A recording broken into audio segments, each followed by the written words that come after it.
Verrell Bramasta sebut Natasha Wilona sulit digapai. Verrell Bramasta mengaku masih sayang dengan Natasha Wilona. Verrell Bramasta mengakui hal itu saat ditanya soal rasa yang ia miliki dengan mantannya tersebut. Namun saat ditanya Raffi Ahmad alasan tidak balikan lagi. Verrell Bramasta sebut Natasha Wilona sulit digapai. Sementara Kiki Saputri mengibaratkan Natasha Wilona dan Verrell Bramasta beda server. Masih ada rasa nggak sama Wilona? Tanya Irfan. Dilansir dari tayangan kanal YouTube Trans7 Official, Sabtu, tanggal 11 Maret tahun 2023. Masih sayang, akui Verrell Bramasta.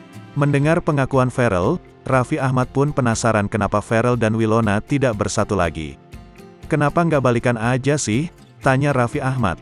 Kemudian Kiki pun menjelaskan kalau Verrell dan Wilona tidak mungkin bersatu karena berbeda keyakinan. Nggak bisa balikan karena beda server, jawab Kiki Saputri. Verrell Bramasta pun membenarkan perkataan Kiki Saputri terkait penghalang cintanya dengan Wilona. Bentengnya terlalu tinggi, kata Kiki Saputri. Sulit untuk ku gapai, kata Verrell Bramasta. Tuhan memang satu, kita yang tak sama, ujar Kiki Saputri. Sahabat Verrell, Vincentius Jordan mengatakan bahwa Verrell belum bisa melupakan Natasha Wilona. Dia masih belum bisa move on dengan yang inisialnya Wilona, ucap Jordan. Kemudian tiba-tiba Kiki menyebut kalau Verrell Bramasta menangis saat putus dengan mantan kekasihnya yang berdarah Tionghoa itu.